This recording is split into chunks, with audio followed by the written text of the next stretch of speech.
All right, everybody. Good afternoon.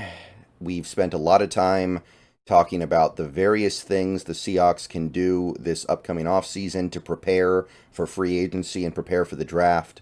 So now that I presented all the reasonable possible options, I want to go through everything we've gone through so far and give my path, what I would do if I was in charge, what I think this team should be looking to do this offseason. Here's how I would manage things through what we've looked at thus far. We haven't done everything. We still need to look at the draft. We still need to look at outside free agents. Those things are going to be important. And without looking at those things, the offseason is not complete. However, we can definitely have a pretty good base to work with if we just take a look at what we've reviewed. So I'm going to go through my path. I'm going to talk about the effect that my moves would have on the cap. And then we're going to keep track of how much cap space we're creating or how much cap space we're taking up with these moves. All right. So I'm releasing the following players. Jamal Adams, post June 1st, creates $16.5 million. And that gets us in the black, by the way, because as of right now on Spotrac, we're about $1.5 million over the cap. So the Adams move alone gets us well under the cap, so that's good. I'm releasing Quandre Diggs to save $11 million. That gets us to about 26. Releasing Brian Monet, 5.4, gets us to about 31.3. You've got Nick Bellore, release, saves 2.8, gets you to 34.1. And then I am releasing Mr. Eskridge, saving about 1.5, getting us to 35.6.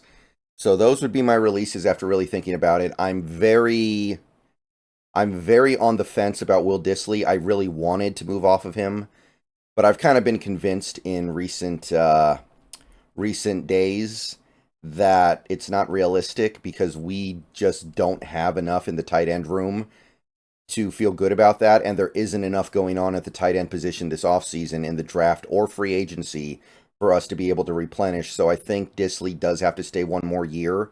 I don't like it very much, but I think we're kind of stuck with it. And look, there's a very good chance that with the the imminent loss, I feel, of Noah Fant, Dissly is going to be a much more effective player in 2024. So I really wanted to find a way to move off of Dissly, and we still could, but I no longer think it's very realistic. So we're just going to go with these 5 releases for now. Then we have some extensions that I want to do. I'm looking to extend Geno Smith. I already went over the way an extension might be structured. Basically, I'm adding 2 years and $50 million, similar to the extension he signed last year, just on a different number of years. I can get his cap hit down from 31.2 to 15 easily. Easy. You could do more if you wanted to.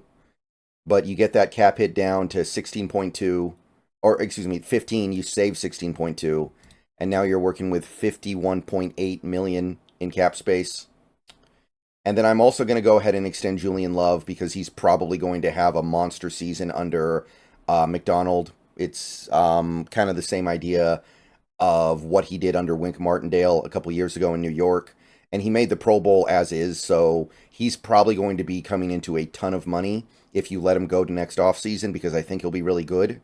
So I'm getting the extension out of the way now, probably like 3 years, 24, 25 million a year, which, I mean, it's a lot better than what we've been spending at the safety position lately. I don't mind doing it for a guy like Love, who I think will excel in this defense.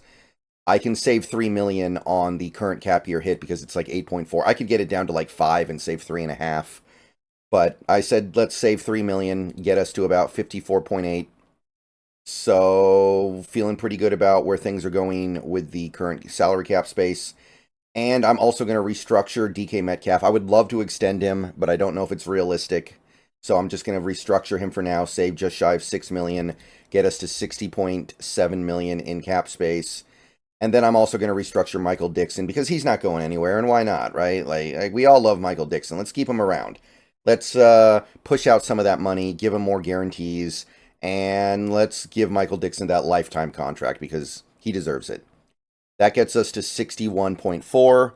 And at that point, we can start on the new contracts to players that are leaving potentially. So I'm signing Leonard Williams. I think we're obligated to, and he's really good. I expect it's going to be somewhere around 3 years, 17 mil a year. But that first year cap hit could be around 10, no problem. Kind of like Draymond's deal last year. So $10 million cap hit on Leonard gets you down to 51.4. Then I am going to keep Bobby around. I was debating back and forth between this and Brooks. And look, if McDonald comes in there and is like, I'd rather give the 4-year $52 million to Brooks, or even 4 years 56, I can go with it. And it would cost a little more money. Like Bobby, I said 5 million because he had 5.5 last year. So he might go for 5. If you sign Brooks to 4 for 52 or 56, that first year cap hit would probably be like 8 or 8.5. But I went with Bobby because it's a little more cost effective, and I feel like we can hit the draft this year and find an inside linebacker to replace Jordan Brooks. So I'm going to just kind of kick the can down the road with one more year of Bobby, down to 56.4. I'm also going to go with Colby Parkinson here because I just don't think we're going to be able to find enough going on at the tight ends position this offseason to justify letting both our tight ends go. Like, Disley is good, but I'm concerned about his body breaking down. We're going to lose Fant, and we don't really have anything else, so I think we need to keep Colby around. Probably going to be like 3 years, 20 million. So the first year cap hit's going to be about 4 million. So that gets us to 42.4. Pretty reasonable. Pretty happy about that. If we can keep him around for about 7 mil a year, I'm happy. I'm also retaining Jake Curhan. Now, if we can use the ERFA tag on Curhan still, that's great. That's going to save about 600, 500,000. But if we can't, then I'm giving him 1 year, 1.6. I think that's fair. That takes us down to about 40.8 million. And then I'm signing Mario Edwards, kind of the same deal that we had with him last year, where he signed that basically a defrayed cost veteran deal. We don't have to. We can probably find somebody about as good for about the same cost who's younger. But for 1.1 million, you can't go that wrong. That gets us just under 40 million in cap space now. And then I'm tendering Mike Jackson for 2828 if he is restricted, which a few people have told me that he is.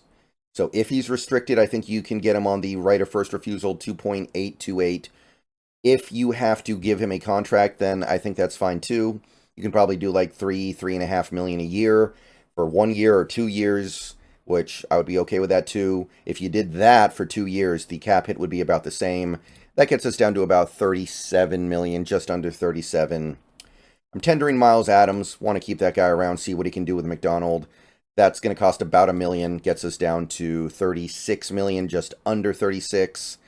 And then I'm tendering Ty Okada because we need a little bit of safety depth that has at least a scrap of NFL experience. And I know Okada hasn't played in an NFL game yet, but he's been around for a year at least. So that's going to cost about 800K, get us down to just over 35 million.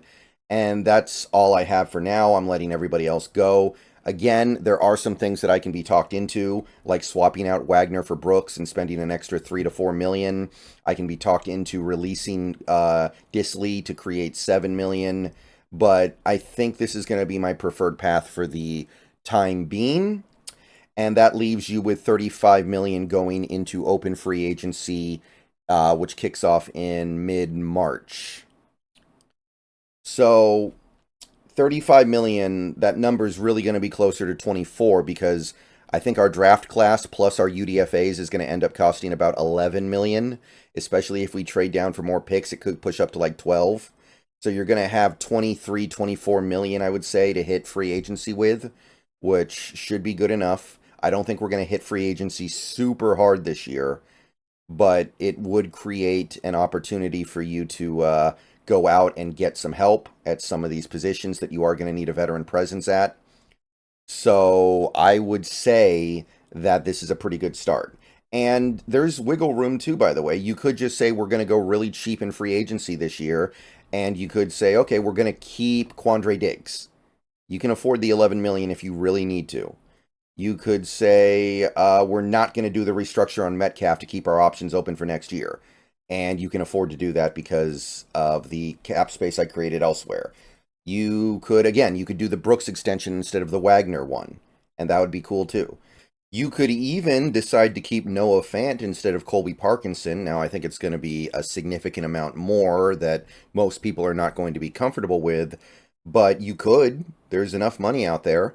Again, you could just decide it's going to be a chill free agency period. So the options are open, and we're not going to be held back too much by our cap hits on guys like Adams and Diggs if we let them go. So plenty of flexibility here. It's not ideal, but it'll work. So that's all I got. Let me know what you guys think. Let me know about your path. Let me know how you agree with what I'm doing or not agree with what I'm doing, whatever it may be. There are many different paths forward, but if I was in charge, I think this is the one I would take. I believe this one creates enough flexibility for us to do stuff in free agency while also taking care of all of our basic needs. All right, so I'm going to get out of here. Maybe another video later today. Go Hawks, and we're going to start diving into outside free agents next couple of videos.